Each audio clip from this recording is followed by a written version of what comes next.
In 1916, a woman named Hetty Green died in New York City and left behind an estate worth $100 million. In today's money, roughly $2.5 billion. She was the wealthiest self-made woman in American history. She ate 15-cent meat pies for lunch. She wore the same black dress until it fell apart.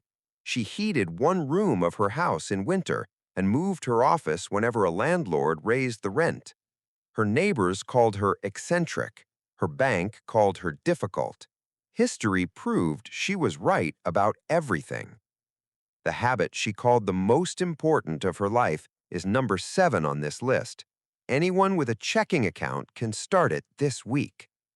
Number 14 was considered so essential that it was taught in every public school in America until 1971, when it was quietly removed from the curriculum without public debate and without public notice. And number 1 is the specific reason that ordinary American families in the 1940s and 1950s retired in financial security on wages that would make a person today question everything they have been told about what is and is not possible. These were not secrets, they were common sense, the kind of common sense that got quietly buried when it stopped being profitable for the institutions that wanted your money. 36. The double ledger. Before bank apps, before credit card statements, before digital receipts of any kind, every American household that managed money well kept 2 records, not 1. The first ledger tracked every dollar coming in. The second tracked every dollar going out. Every Sunday evening, the 2 were reconciled before the week ahead began. This was not bookkeeping for its own sake. It was a psychological discipline. The household that wrote down every purchase, no matter how small, experienced money as a series of deliberate choices rather than a blur of frictionless transactions. A Federal Reserve study from 1952 found that households keeping written spending records saved an average of 2.5 times more per year than households of identical income who did not. Writing down that you spent 35 cents on a newspaper made the next 35-cent decision feel like a decision. That is the entire mechanism.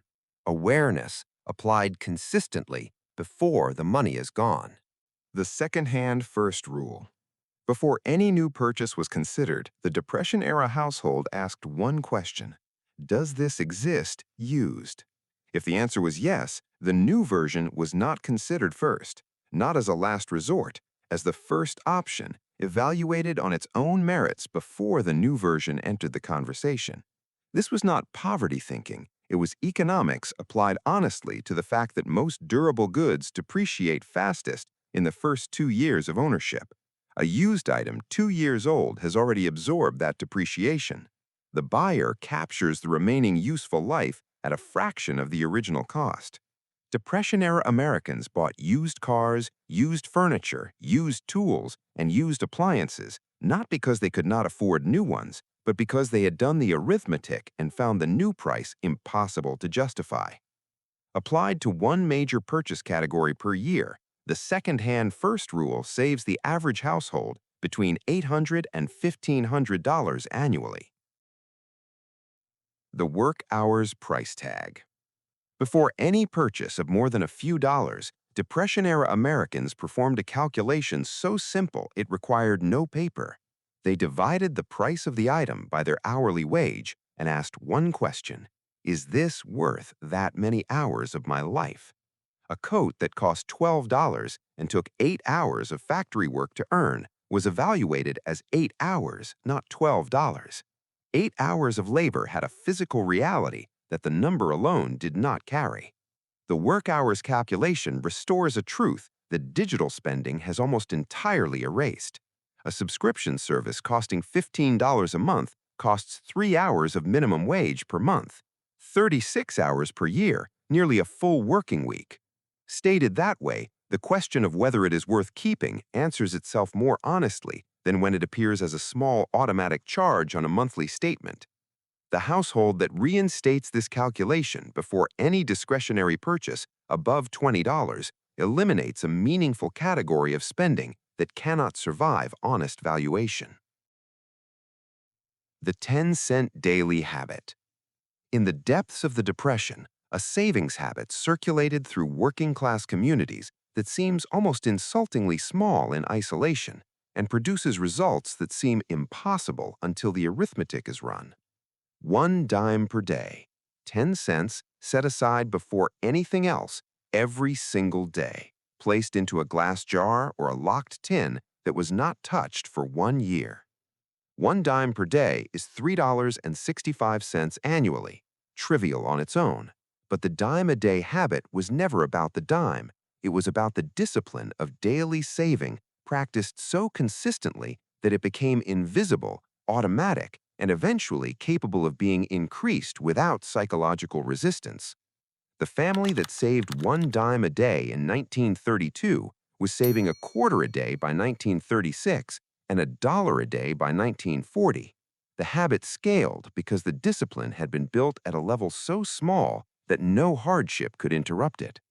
The modern equivalent is an automatic daily transfer of the smallest amount that feels genuinely effortless, not motivating, not aspirational, effortless.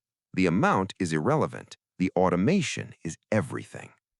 The cash envelope system. Every Monday morning in Depression-era households, the week's spending was divided into labeled envelopes before a single purchase was made. Groceries, coal, shoes, church. Each envelope held only what had been budgeted for that category. When the envelope was empty, the category was closed until the following Monday.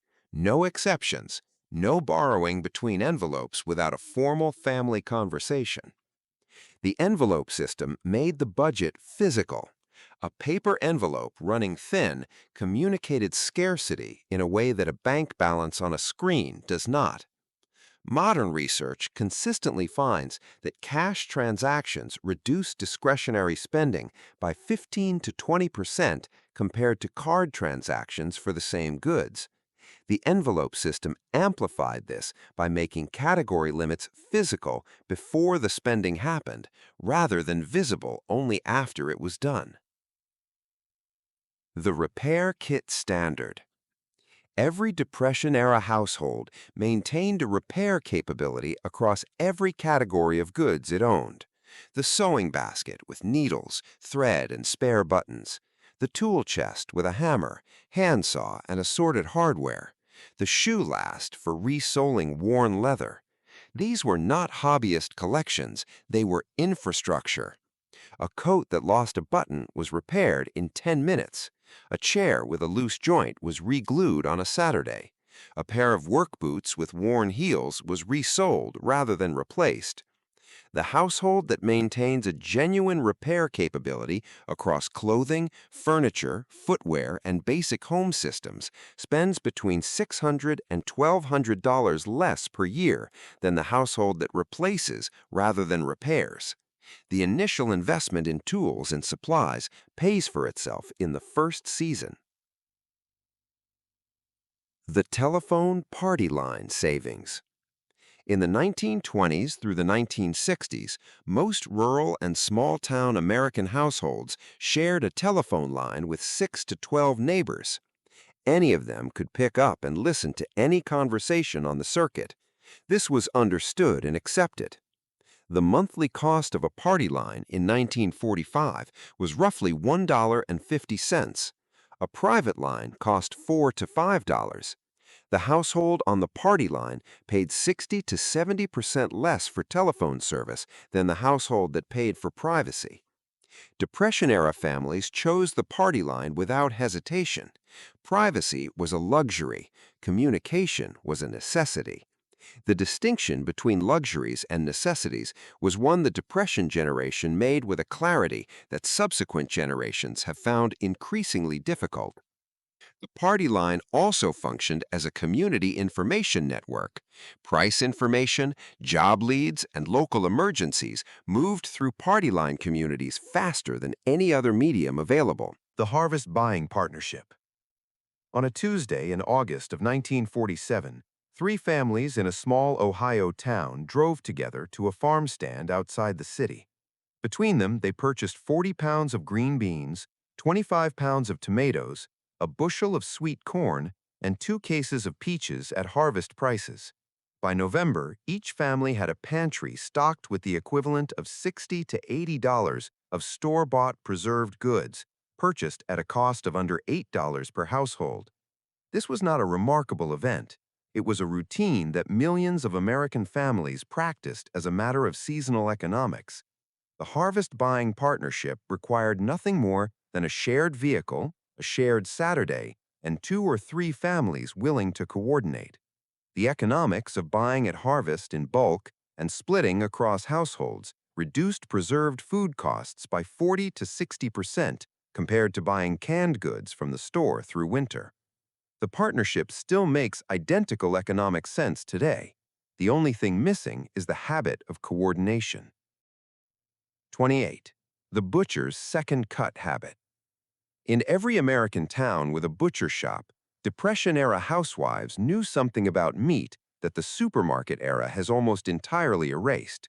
The second cut, the less desirable portions, the soup bones, the organ meat, the neck and the tail and the shank, fed families as completely as the prime cuts at a fraction of the price, provided the cook knew what to do with them. A beef shank that cost 10 cents in 1938 required 3 hours of slow cooking and produced a meal that fed 6 people. Soup bones given away by butchers built stocks that replaced purchased broth for months. Organ meats provided nutritional density that prime cuts did not. The butcher's second cut habit was not about eating poorly. It was about understanding that price and quality in meat are only loosely correlated, and that the correlation runs opposite to expectation on the cuts that require the most skill and time to prepare. Here is what the history books consistently get wrong about American prosperity in the mid-20th century. They attribute it to wages, to industrial growth, to the post-war boom, to government programs. All of those things were real. None of them explains the specific financial outcomes of specific families. 2 families on the same street, working the same factory, earning the same wage, retired with outcomes 30 years later that looked like they had lived entirely different economic lives. The difference was not income. It was the habits practiced between paychecks. What follows is where those habits stop being about protection and start being about accumulation. Nothing in a Depression-era kitchen had one use. The fat rendered from bacon was the cooking grease for the next week of meals. The bones from Sunday's roast became Monday's stock. The stock became Tuesday's soup. The vegetable trimmings went into the stock pot first and the compost pile after. Bread that went stale became bread crumbs, then stuffing, then bread pudding before it was considered finished. Coffee grounds were used twice. The kitchen scrap economy operated on the principle that every item entering the kitchen had multiple potential uses, and that each use represented money that did not need to be spent acquiring something separate. A household that renders its own cooking fat never buys cooking oil. A household that makes stock from bones never buys broth. A household that composts kitchen scraps fertilizes the garden that reduces the grocery bill. The chain of use was continuous, and each link eliminated a cash expenditure. Every August, coal dealers and wood suppliers offered their best prices for deliveries scheduled in October and November. Depression-era households bought their entire winter fuel supply in August, when the price was lowest, supply was plentiful, and dealers were willing to negotiate because they needed to manage their own inventory before the season arrived. A family that bought its winter coal in August paid 15 to 20% less than the family that bought it in December. When cold weather had arrived, supply was strained, and the dealer's negotiating position had reversed entirely. The same principle applied to firewood, heating oil, and any commodity whose price was predictable by season. Buy at the seasonal low, store it, consume it at the seasonal high. On a tight Depression-era budget, the difference on a winter's worth of heating fuel was the difference between a comfortable winter and a cold one. Even after municipal water lines arrived, Households that understood scarcity kept their rain barrels running. A properly positioned barrel collecting roof runoff held between 50 and 100 gallons per significant rainfall. That water irrigated the kitchen garden through dry midsummer weeks when municipal water cost money and well water cost labor. On a half-acre garden producing food for a family of 5, the rain barrel reduced irrigation costs to zero while maintaining the yield that covered a substantial portion of the household's food budget. Depression-era households understood their domestic economy as a system of interconnected parts rather than a collection of separate expenses. The rain barrel was not a gardening tool. It was a link in a chain of self-sufficiency that ran from the roof to the root cellar, and every link in that chain was a purchased input eliminated. 24. The ash and lard soap habit. Every household that burned wood and cooked with lard had two byproducts in continuous supply: wood ash and rendered fat. Combined in the correct proportions using a process every farm wife and many town housewives knew by memory, these two waste products became lye soap. Hard, unscented, and effective for everything from laundry to dishwashing to personal hygiene. The cost of homemade lye soap in 1940 was functionally zero. The ash was a byproduct of heating the house. The fat was a byproduct of cooking. The labor was an afternoon once or twice a year. A family that made its own soap eliminated a recurring household purchase entirely. The habit also reinforced a broader principle that ran through every well-run Depression-era household. Before spending money on something, ask whether the household can produce it from what it already has. 23. The newspaper want ads as price guide. Before price comparison websites, before consumer databases of any kind, the Saturday newspaper want ads were the most comprehensive price guide available to any American household. Every Saturday, the classified section published asking prices for used cars, used appliances, used furniture, real estate, livestock, and farm equipment within a 30-mile radius. Depression-era Americans read the want ads the way a modern investor reads a market report, not because they were buying, because they were learning what things cost. A household that read the want ads every Saturday for 6 months knew the true market value of a used refrigerator, a second-hand truck, and a day's plumbing labor before it needed to buy any of them. The informed buyer negotiates from knowledge. The uninformed buyer pays whatever is asked. Your grandfather read the want ads every week for decades. He was building a price database that no salesman could easily deceive. 22. The seed collection habit. Every summer, before the best tomatoes and beans and squash were eaten or preserved, the seeds were extracted, dried, and stored in labeled paper envelopes for the following spring. This single habit, practiced consistently, made the kitchen garden effectively free after its first year. Seeds purchased from a store represent a cost that recurs annually. Seeds saved from the best specimens of the previous year's harvest represent a cost that does not. In 1945, a packet of tomato seeds cost 10 cents and produced between 30 and 50 plants. Each plant produced between 15 and 20 pounds of tomatoes across a growing season. The arithmetic of seed saving turned one 10-cent investment made once into a self-sustaining food system that required no further financial input except labor. Modern heirloom seed varieties exist specifically because generations of American gardeners practiced this habit and preserved what commercial agriculture later abandoned. Number 21. The skills insurance habit. Once a year, without fail, Depression-era households deliberately acquired one new practical skill that reduced their dependence on a paid service. One year it was basic plumbing, the next electrical wiring, the year after engine maintenance. Each skill acquired was a service that never needed to be purchased again.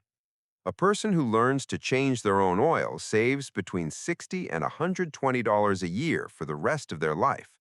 A person who learns basic home electrical work saves $500 to $1,500 annually in labor costs. The initial investment of time to acquire a practical skill typically returns its cost within 3 to 6 months of regular application. Every year after that is pure financial return on a one-time investment of attention. Depression-era Americans did not think of skill acquisition as self-improvement. They thought of it as portfolio management. Each new skill was an asset that produced returns indefinitely without requiring any additional capital. Number 20. The wool coat investment rule. Depression-era Americans did not buy cheap coats. This was not a luxury. It was economics applied to the specific lifespan of cheap versus quality outerwear. A wool coat purchased in 1938 for $12 lasted 20 years with proper care. A cheaper cotton coat purchased for $4 lasted 2 or 3 years before requiring replacement. Over 20 years, the household that bought the $12 coat spent $12 on outerwear. The household that bought the $4 coat spent between $25 and $35 on the same function. The wool coat investment rule applied to any category of durable goods where quality determined lifespan. Buy the item once at a price that reflects genuine durability. Maintain it. Do not replace it until it is genuinely beyond repair. The Depression generation called it buying right the first time. The financial industry has spent decades building a market around the alternative. Number 19. The hand-me-down economy. Clothing in a Depression-era household did not belong to an individual. It belonged to the size. When the oldest child outgrew a coat, the coat was cleaned, repaired if necessary, and passed to the next child in line. When it reached the youngest, it was cut down into usable cloth for patching, quilting, or rag rug weaving. Nothing left the household's use until every use had been extracted. A family with 4 children purchasing one quality coat per size rather than one per child per year reduced outerwear expenditure by 75%. Applied across all clothing categories, the hand-me-down economy reduced the annual clothing budget for a family of 6 to a fraction of what the same family would spend purchasing new clothing for each child individually. The culture that treated clothing as durable goods to be maintained and transferred rather than seasonal consumables to be replaced spent less on clothing in a decade than the modern household spends in 2 years. 18. The Mutual Aid Society membership. Before health insurance, before unemployment benefits, before Social Security reached working-class Americans in any meaningful form, the Mutual Aid Society was the safety net. Fraternal organizations like the Odd Fellows, the Masons, and the Knights of Columbus operated on a simple principle. Members paid small regular dues into a shared pool. When a member fell ill, lost work, or died, the pool paid out. Medical expenses were covered. Families received death benefits. Members received job referrals from the network. In 1930, an estimated 1 in 3 American adults belonged to at least one mutual aid society. Monthly dues ran 50 cents to $1. Benefits in a crisis year could reach several $100s, the equivalent of months of wages. The Mutual Aid Society was not charity. It was collective self-insurance organized by the people who needed the coverage rather than by institutions seeking profit from their vulnerability. There is a pattern visible in every item on this list that the financial industry has spent decades working to obscure. Every method that made ordinary Americans wealthier reduced their dependence on financial products and financial institutions. The double ledger meant you needed less credit because you had visibility into your own spending. The savings tithe meant you needed no emergency loan because you had a reserve. What follows made that independence permanent. This is the part they most urgently need you not to know. 17. The Professional Barter Network. Before the IRS made informal service exchange legally complicated, American professionals traded expertise directly and continuously. The accountant prepared the doctor's tax return. The doctor treated the accountant's family. The lawyer drafted the contractor's business agreements. The contractor built the lawyer's addition. Nobody wrote a check. Nobody issued an invoice. A 1955 survey of small-town professional communities found that between 15 and 25% of all professional services exchanged were conducted through informal barter arrangements.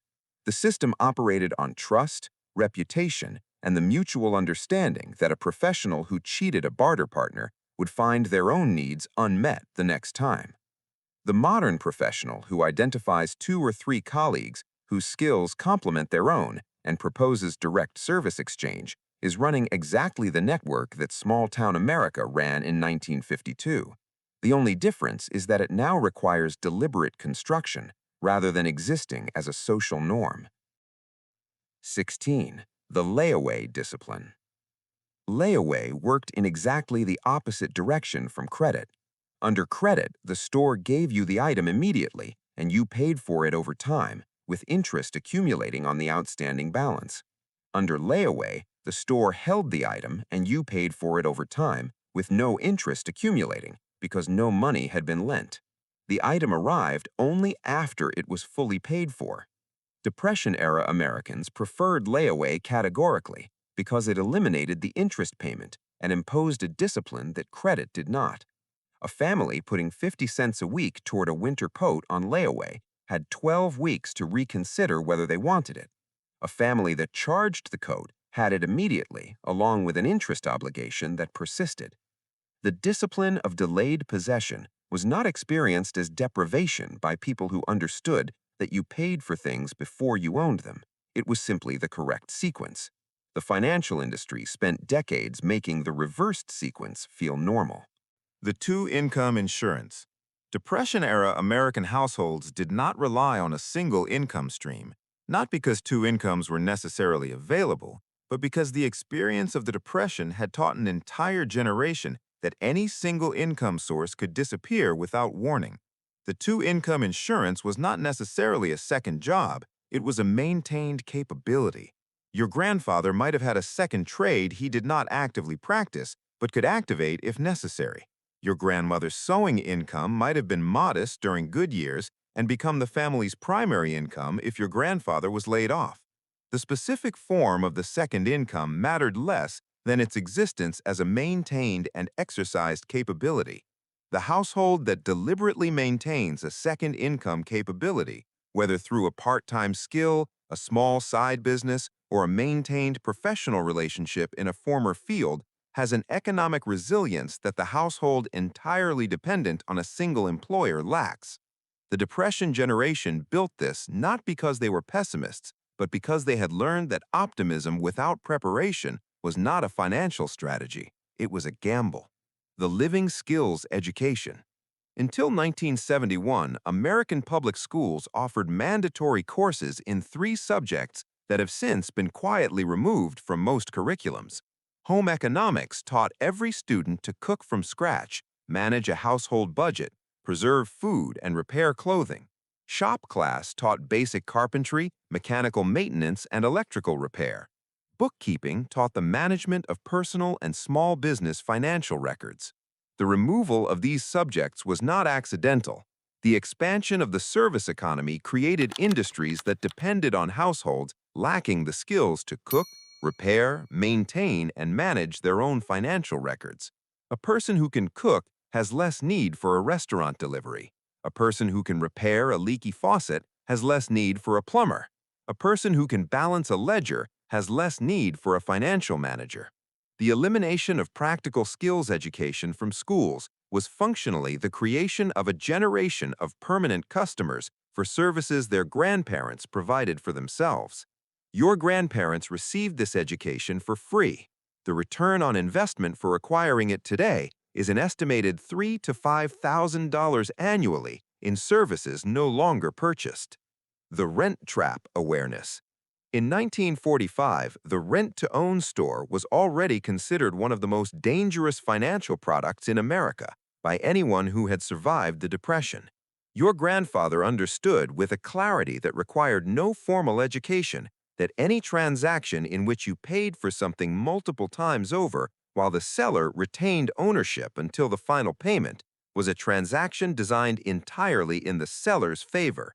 A refrigerator that cost $150 could be rented to own for $4 a week. Miss one payment, and the store repossessed the appliance and kept everything paid to date. The buyer had paid for months and owned nothing. Depression-era Americans refused this arrangement categorically. They saved until they could buy. They bought used rather than accept rent-to-own terms. They did without before they agreed to pay twice for something while someone else retained legal ownership. The modern rent-to-own industry, the installment plan with buried fees, and the subscription model that charges indefinitely for access to something you could purchase once are all variations of the same transaction your grandfather would have walked away from without a second thought. 12. The Autumn Deep Pantry. Every September and October, the households that managed their food budgets most effectively executed a single annual ritual. They spent the surplus of summer's last harvest and autumn's lowest prices to stock a winter pantry that would carry them through until spring. Not a week's supply, not 2 weeks. 3 to 4 months of dry goods, preserved vegetables, canned fruit, smoked and salted meat, root vegetables in cool storage, and dried legumes in sealed containers. In 1948, a family that purchased and preserved $40 worth of food in September and October reduced their winter grocery spending to almost nothing. The same family, buying groceries week by week through winter, spent between $120 and $160 on the same nutritional content at retail winter prices. The deep pantry was not only a food strategy, it was a hedge against inflation, supply disruption, and the financial vulnerability of the family that must pay whatever the store charges this week because it has no reserve. 11. The icebox before the icebox. Before mechanical refrigeration reached most American homes, food was kept cold through a system of infrastructure and habit that required no purchase at all. The root cellar maintained temperatures between 35 and 50 degrees year-round through the natural insulation of the earth. The spring house, built over a running spring, kept dairy and meat at water temperature. The window box on the north side of the house cooled in winter without consuming any resource.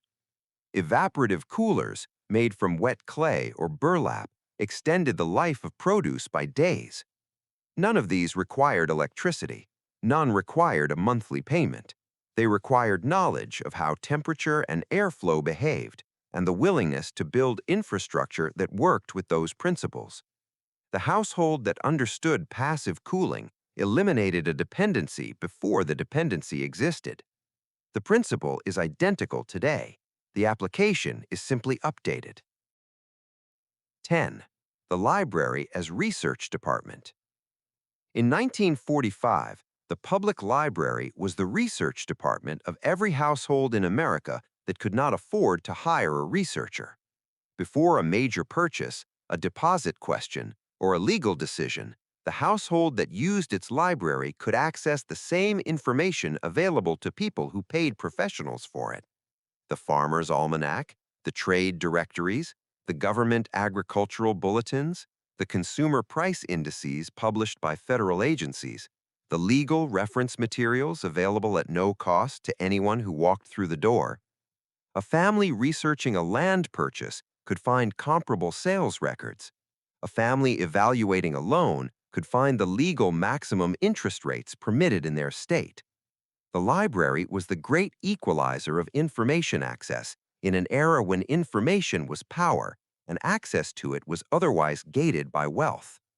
The family that used it systematically had a research capability that no commercial product replaced at any price. 9. The land as savings habit. Beginning in the 1920s and accelerating through the 1930s and 1940s, a specific class of working-class American investor quietly acquired small parcels of land at prices so low that the transactions barely registered. Vacant lots in growing towns, farmland adjacent to expanding suburbs, timber parcels in regions where logging was expected to arrive. These purchases were not made as speculative investments, they were made as alternatives to savings accounts that paid almost nothing.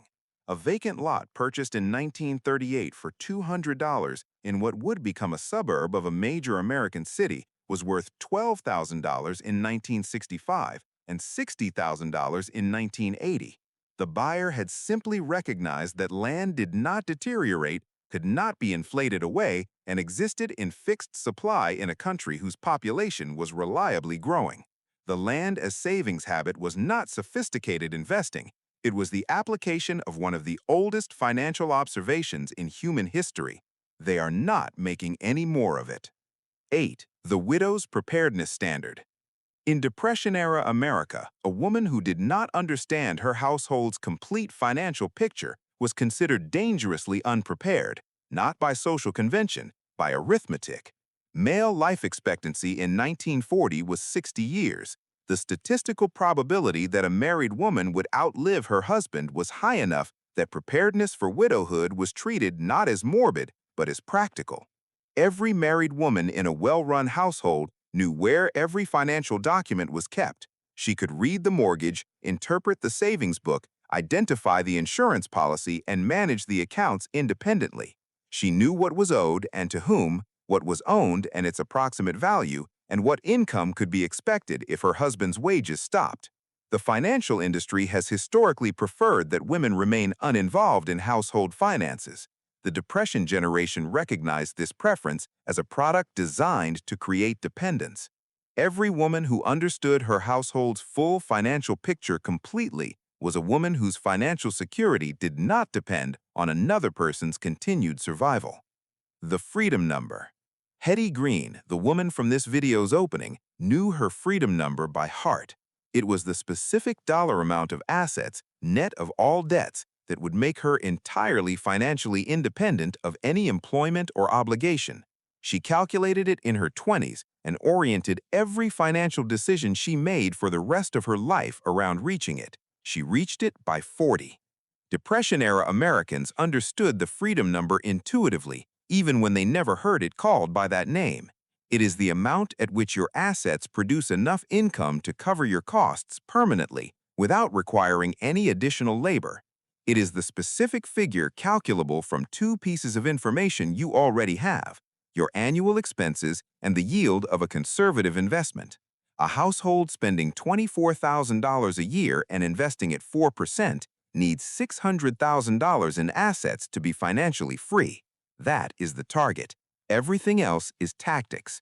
The financial industry prefers that you not think in terms of a specific freedom number, because a person who knows their number and is making steady progress toward it needs nothing from a financial industry except a place to park the accumulation.